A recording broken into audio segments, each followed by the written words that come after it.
नमस्कार।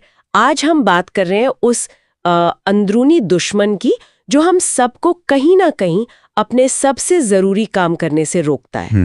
हाँ, वो एक अदृश्य दीवार जैसी। बिल्कुल। और इसके लिए हम स्टीवन प्रेसफील्ड की किताब द वॉर ऑफ आर्ट के कुछ विचारों को देखेंगे। ये किताब इसी संघर्ष पर रोशनी डालती है। प्रेसफील्ड इसे कहते हैं रेजिस्टेंस।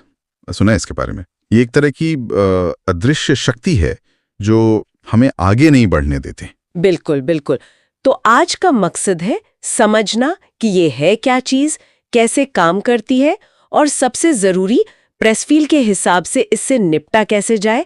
सिर्फ शौकिया नहीं बल्कि प्रोफेशनल कैसे बने। हाँ, ये समझना बहुत जरूरी है क्योंकि ये रेजिस्टेंस, जैसा आपने कहा, सिर्फ आलस या टालमटोल नहीं है। अच्छा। प्रेसफील्ड इसे एक तरह की एक्टिव नेगेटिव शक्ति मानते हैं जी। जो हर उस कोशिश के खिलाफ खड़ी हो जाती है जिसका मकसद कुछ अच्छा करना हो, कुछ नया बनाना हो या बस अपने दिल की सुनना हो। जैसे कि कोई किताब लिखना चाहे या फिट होना चाहे। हाँ, या कोई अपना बिजनेस शुरू करना चाहे या कोई भी ऐसा काम जो हमें हमारे कंफर्ट जोन से बाहर निकाले, ये रेजिस्टेंस वहीं आ जाता है। तो ये वही आवाज हुई जो अंदर से आती है, आज नहीं कल करते हैं, या अभी मूड ठीक नहीं लग रहा। बिल्कुल, या शायद मैं इसके काबिल ही नहीं हूँ। ये सब रेजिस्टेंस के ही रूप हैं। और आपने कहा ये सिर्फ आलस नहीं है, तो फिर? हाँ, क्योंकि ये बहुत चालाक है। ये सीधे सीधे नहीं आता, ये डर बनकर आता है। लोग क्या सोचेंगे, मैं फेल हो गया तो। ये तो बहुत कॉमन है। बिल्कुल। या फिर ये परफेक्शनिज्म का मुखौटा पहन लेता है। अरे, जब तक सब कुछ बिल्कुल सही ना हो जाए मैं शुरू ही नहीं कर सकता। हाँ, तैयारी पूरी नहीं है अभी। एग्जैक्टली। और कभी कभी तो ये हमें सही काम से भटकाकर किसी और जरूरी लगने वाले काम में उलझा देता है। बहानेबाजी, जिसे प्रेसफील्ड रैशनलाइजेशन कहते हैं। ये दिलचस्प है। और प्रेसफील्ड एक और बात कहते हैं, है ना, कि रेजिस्टेंस की ताकत इस बात पर निर्भर करती है कि हमारा लक्ष्य कितना महत्वपूर्ण है। हाँ, ये बहुत पते की बात है।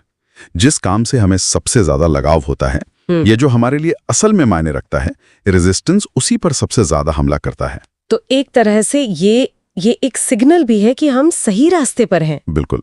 ये हमें दिखाता है कि कौन सा काम वाकई हमारे लिए जरूरी है, पर इसे पहचान लेना ही काफी नहीं है। सवाल यह है कि भाई इससे लड़ा कैसे जाए। हाँ, यहीं पर वो प्रोफेशनल बनाम शौकिया वाली बात आती है। बिल्कुल। प्रेसफील्ड इसमें क्या फर्क बताते हैं? ये सिर्फ पैसे कमाने या नौकरी से जुड़ा तो नहीं है? नहीं, बिल्कुल नहीं। ये पूरी तरह से मानसिकता की बात है, एक एटीट्यूड की। अच्छा। देखिए, जो शौकिया या एमेच्योर होता है वो तब काम करता है जब उसका मन करता है, जब उसे प्रेरणा महसूस होती है। हाँ, जब मूड होता है। बिल्कुल। और वो बाहरी तारीफ, मान्यता, इन सब पर काफी निर्भर रहता है। लेकिन प्रोफेशनल, वो रोज काम पर लगता है। हर दिन। हाँ, एक तय समय पर, चाहे उसका मूड कैसा भी हो, चाहे दुनिया इधर की उधर हो जाए, वो बैठता है और अपना काम करता है। जैसे कोई डॉक्टर रोज क्लिनिक जाता है या कोई सैनिक रोज ड्यूटी पर, वो प्रेरणा का इंतजार नहीं करते। ठीक वैसे प्रोफेशनल अपने काम को बहुत गंभीरता से लेता है। उसे पता होता है कि डर लगेगा, मुश्किलें आएंगी, रेजिस्टेंस रोज दरवाजा खटखटाएगा, लेकिन वो फिर भी बैठता और करता है। प्रेसफील्ड का एक कोट है, प्रोफेशनल चोट लगने पर भी खेलता है, प्लेज हर्ट। वो अनुशासन को चुनता है, अपने मूड को नहीं। तो रेजिस्टेंस को हराने का जो असली हथियार है वो कोई जादू की छड़ी नहीं बल्कि रोज का अनुशासन है। रोज वो छोटा सा कदम उठाना। हाँ, एसेंशियली यही है। अनुशासन ही वो मसल है जिसे मजबूत करके रेजिस्टेंस को हराया जा सकता है। मसल की तरह।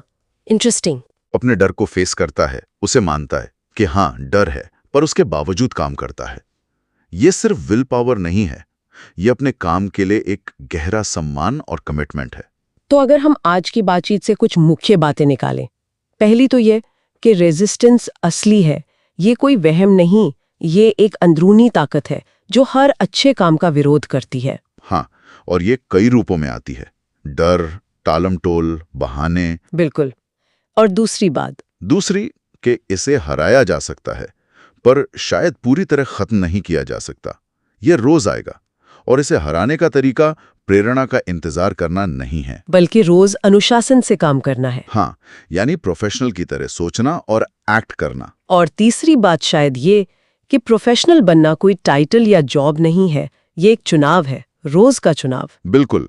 ये रोज अपने काम के प्रति समर्पित होने का फैसला है, चाहे फीलिंग्स कैसी भी हों, हालात कैसे भी हों। सही कहा। ये एक अंदरूनी लड़ाई है जिसे रोज जीतना पड़ता है। तो आज की बातचीत का निचोड़ यही निकलता है, अपने अंदर की उस रेजिस्टेंस को पहचानना जरूरी है, उसके बहानों को समझना जरूरी है, और फिर एक प्रोफेशनल की तरह रोजाना काम करने की आदत डालनी है। सही। और अब शायद सोचने वाली बात यह है कि हर किसी की अपनी जिंदगी में ये रेजिस्टेंस सबसे ज्यादा किस शक्ल में नजर आता है? हाँ, क्या वो सोशल मीडिया है, या जरूरत से ज्यादा सोचना है, या कुछ और? बिल्कुल। और फिर उस अदृश्य दीवार को गिराने के लिए आज मतलब अभी वो सबसे छोटा लेकिन ठोस कदम कौन सा उठाया जा सकता है? शायद सिर्फ 5 मिनट के लिए ही सही। हाँ, शायद बस उतना ही, पर शुरुआत करना, इस पर गौर करना काफी फायदेमंद हो सकता है। नमस्कार। आज हम स्टीवन प्रेसफील्ड की किताब द वॉर ऑफ आर्ट के कुछ खास हिस्सों पर थोड़ी गहरी बात करेंगे, खासकर वो हिस्से जो रचनात्मकता से जुड़ी हमारी अंदरूनी बाधाएं हैं और डर, उनसे कैसे निपटा जाए, इस पर रोशनी डालते हैं। हमारे पास जो अंश हैं, हमारा मकसद है उनसे कुछ ऐसे नुक्ते निकालना जो किसी के भी काम आ सकें, जो रचनात्मक रुकावट महसूस कर रहे हों। तो चलिए इन विचारों की तह तक चलते हैं। बिल्कुल। और ये अंश खास तौर पर उस चीज पर फोकस करते हैं जिसे लेखक प्रतिरोध कहता है, मतलब रेजिस्टेंस। और दिलचस्प ये है कि लेखक प्रतिरोध को एक तरह से वो अदृश्य अंदरूनी दुश्मन बताता है जो हमें कोई भी अच्छा सार्थक काम करने से रोकता है। ये डर हो सकता है, शक, टाला मटोल, परफेक्ट बनने की चाह, कुछ भी। हाँ, ये सिर्फ कलाकारों के लिए नहीं है ना? नहीं, बिल्कुल नहीं। किसी भी काम के लिए जहां हमें अपने कंफर्ट जोन से बाहर निकलना हो। अच्छा, तो पहला आइडिया जो सामने आता है वो है म्यूज का, प्रेरणा का स्रोत। कहता है कि ये कोई ऐसी रहस्यमयी शक्ति नहीं जो बस कभी कभार टपक पड़ती है। हाँ। बल्कि ये तब आती है जब हम लगातार काम करते रहते हैं। जैसे वो कहते हैं ना, रेडियो सिग्नल तो हवा में है, पर सुनने के लिए रिसीवर ऑन करना पड़ता है। बिल्कुल सही। और यहाँ समझने वाली बात यह है कि लगातार काम करते रहना वो आपकी प्रतिबद्धता दिखाता है, कमिटमेंट। लेखक का तर्क है कि यही कमिटमेंट, ये रोज का अनुशासन जो है, वही प्रेरणा को आपकी तरफ खींचता है। अच्छा। मतलब रचनात्मकता इंतजार करने से नहीं, बल्कि उसमें एक्टिवली, सक्रिय रूप से जुटने से पैदा होती है। ये सिर्फ मूड की बात नहीं है, असल में ये मेहनत की बात है। तो क्या मतलब कि लगातार काम करते रहना ही प्रतिरोध को, वो जो रेजिस्टेंस है, उसे हराने का पहला और सबसे जरूरी हथियार है? क्योंकि अक्सर वही तो सबसे मुश्किल होता है, रोज टिके रहना। हाँ बिल्कुल। प्रतिरोध हमें रोज रोकता है, हर दिन, और रोज काम पर बैठना ही उसे रोज हराने का तरीका है। लेकिन यहीं पर एक और दिलचस्प मोड़ आता है। अक्सर हमें जो चीज रोकती है वो है डर। हाँ, और स्रोत डर के बारे में एक बहुत ही चौंकाने वाली बात कहता है कि जिस काम को करने से हमें सबसे ज्यादा डर लगता है, शायद वही काम हमारे लिए सबसे जरूरी है। सही कहा। डर असल में आपकी रचनात्मक जीपीएस की तरह है कि वो ठीक उसी दिशा में इशारा कर रहा है जहां आपको जाना चाहिए। हाँ बिल्कुल, जहां आपकी सबसे ज्यादा ग्रोथ छिपी है। ये इसलिए महत्वपूर्ण है क्योंकि डर अक्सर उन रास्तों को छुपाता है जो हमारे पर्सनल या प्रोफेशनल विकास के लिए सबसे अहम होते हैं। तो ये सिर्फ एक रुकावट नहीं है? नहीं, ये सिर्फ रुकावट नहीं, बल्कि एक सूचक है, एक सिग्नल कि आप अपने कंफर्ट जोन की सीमा पर है और अब उसे पार करने का मौका है। लेखक ने अपने पहले उपन्यास का उदाहरण दिया था। उसे लिखने का डर बहुत जबरदस्त था, पर उसी डर को उसने दिशा सूचक बनाया। ये सुनने में तो बहुत क्रांतिकारी लगता है कि डर हमारा दोस्त बन सकता है, या गाइड कह लें। पर सवाल यह है कि इस डर का सामना रोज कैसे किया जाए? सिर्फ ये जानना कि डर जरूरी है शायद काफी नहीं होता होगा।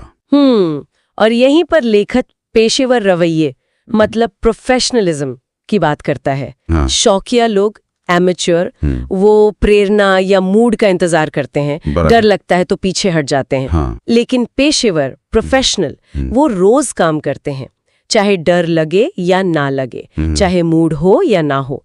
स्रोत के मुताबिक पेशेवर रवैया का मतलब है अपने ईगो को, अहंकार को परे रखना। नतीजों से ज्यादा प्रक्रिया पर ध्यान देना और रोज अभ्यास करना। अच्छा, जैसे कोई एथलीट पदक के बारे में सोचे बिना रोज ट्रेनिंग करता है, बस ट्रेनिंग पर फोकस। ठीक वैसे ही, बिल्कुल। जब ध्यान नतीजों से हटकर कि किताब बिकेगी या नहीं, पेंटिंग पसंद आएगी या नहीं, सिर्फ काम करने पर होता है, तो वो जो प्रदर्शन का दबाव होता है वो कम हो जाता है। सही बात है। और इससे काम ज्यादा टिकाऊ बनता है, अनुशासित। ये सीधे तौर पर उस प्रतिरोध से रोज लड़ने का तरीका है। अनुशासन वो प्रेरणा के भरोसे रहने से कहीं ज्यादा भरोसेमंद साथी है। तो अगर हम इन सभी विचारों को जोड़ें, प्रेरणा के लिए लगातार काम करना होगा, डर को एक दिशा सूचक की तरह देखना होगा और पेशेवर रवैया अपनाना होगा ताकि उस डर के बावजूद रोज काम कर सकें, तो इसका निचोड़ क्या निकलता है? मतलब व्हाट्स द टेक अवे? निचोड़ ये है कि प्रतिरोध, वो रेजिस्टेंस शायद कभी पूरी तरह खत्म नहीं होगा। ये रचनात्मक जीवन का एक परमानेंट हिस्सा है एक तरह से। असली जीत प्रतिरोध को मिटाने में नहीं है, बल्कि उसके होते हुए भी हर दिन काम पर बैठना और उसे नजरअंदाज करने में है। ये एक अंदरूनी लड़ाई है जिसे रोज जीतना पड़ता है। और स्रोत ये भी कहता है कि इस अंदरूनी जीत का असर बाहरी दुनिया पर भी पड़ता है। दुनिया बदल जाती है। ये काफी गहरा विचार है। हाँ, क्योंकि जब आप प्रतिरोध पर विजय पाकर अपना काम दुनिया में लाते हैं, तो आप न सिर्फ खुद को बदलते हैं, बल्कि आप दुनिया पर भी अपना एक निशान छोड़ते हैं, छोटा या बड़ा।